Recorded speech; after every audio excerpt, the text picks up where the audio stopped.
ಇವನ್ welcome back. ನೀವು ನೋಡ್ತಾ ಇದ್ದೀರಾ student solution YouTube channel. Karnataka bandh ಘೋಷಣೆ ಕೂಡ ಮಾಡಿದ್ದಾರೆ ಮಾರ್ಚ್ 22ರಂದು ಶಾಲಾ ಕಾಲೇಜುಗಳಿಗೆ ಕೂಡ ಮಾಡ್ತಾರೆ. ಏನಾಗಿದೆ ಇದ್ರ ಬಗ್ಗೆ ಡೀಟೇಲ್ ಆಗಿ ಮಾಹಿತಿನ ತಿಳಿಸ್ಕೊಡ್ತೀನಿ.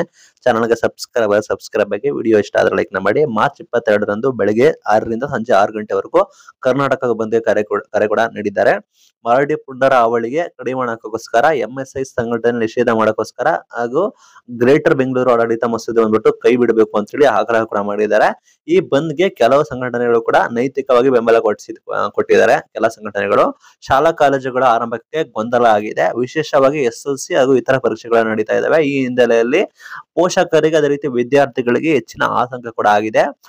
ಇಲ್ಲಿ ಶಾಲಾ ಸಂಘಟನೆಗಳು ಕೂಡ ಬಂದ್ಗೆ ನೈತಿಕ ಬೆಂಬಲ ಕೊಟ್ಟಿದ್ದಾರೆ. ಆದ್ರೂ ಕೂಡ ಪರೀಕ್ಷಾ ಮುಂದೂಡುವ ಅಥವಾ ರದ್ದುಗೊಳಿಸುವ ನಿರ್ಧಾರಕ್ಕೆ ಸಮ್ಮತಿ ನೀಡಿಲ್ಲ. ಅಂದ್ರೆ ಯಾವುದೇ ಕಾರಣಕ್ಕೂ ಬಂದ್ ಮಾಡಬೇಡಿ, ಪರೀಕ್ಷೆನ ಮುಂದೂಡಬೇಡಿ ಅಂತ ಹೇಳಿದ್ದಾರೆ. ಈ ಹಿನ್ನೆಲೆಯಲ್ಲಿ ವಿದ್ಯಾರ್ಥಿಗಳಿಗೆ ಸಾಕಷ್ಟು ಗೊಂದಲ ಕೂಡ ಇದೆ. SSLC ಪರೀಕ್ಷೆ ಇರೋ ಕಾರಣ ವಿದ್ಯಾರ್ಥಿಗಳಿಗೆ ಗೊಂದಲ ಕೂಡ ಆಗಿದೆ. ನೋಡೋದಾದ್ರೆ ಯಾವ ಸಂಘಟನೆ ಕೂಡ ಡೈರೆಕ್ಟ್ ಆಗಿ ಬೆಂಬಲ ಕೂಡ ಕೊಟ್ಟಿಲ್ಲ.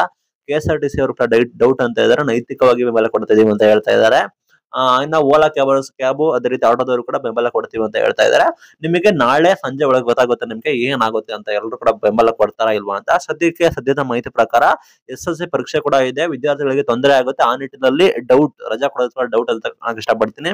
ಬೇರೆ ವಿದ್ಯಾರ್ಥಿಗಳಿಗೆ ಏನಾಗುತ್ತೆ ಗೊತ್ತಲ್ಲ, ಬಟ್ SSLC ಪರೀಕ್ಷೆ ಬಂದ್ಬಿಟ್ಟು ಆಸ್ ಯೂಶುವಲ್ ಯಾವ ರೀತಿ ಇದೆ ಅದೇ ರೀತಿ ನಡೀತದೆ ಅಂತ ಹೇಳಿದ್ದಾರೆ. ನಿಮಗೆ ಫುಲ್ ಕ್ಲಾರಿಟಿ ಬಂದ್ಬಿಟ್ಟು ನಾಳೆ ಸಂಜೆ ನಿಮಗೆ ಸಿಗುತ್ತೆ. ಯಾವ ಸಂಘಟನೆಗಳು ಕೂಡ ಬಂದ್ಗೆ ಬೆಂಬಲ ಕೊಡ್ತಾರೆ ಮತ್ತೆ ಎಲ್ಲೆಲ್ಲಿ ರಜೆ ಕೊಡುತ್ತೆ ಅಂತ ನಿಮಗೆ ನಾಳೆ ಸಂಜೆ ನಿಮ್ಗೆ ಅಫಿಷಿಯಲ್ ಆಗಿ ಮಾಹಿತಿ ಕೊಡುತ್ತೆ. ದಯವಿಟ್ಟು ನಮ್ಮನ್ನ ಫಾಲೋ ಮಾಡಿ. ನಾಳೆ ನಿಮಗೆ ಕಂಪ್ಲೀಟ್ ಡೀಟೇಲ್ಸ್ ಆಗಿ ಅಪ್ಡೇಟ್ ಅನ್ನು ಕೂಡ ನಿಮಗೆ ತಂದು ಕೊಡ್ತೀನಿ. ಇದು ಇವತ್ತಿನ video. Thank you for watching till end.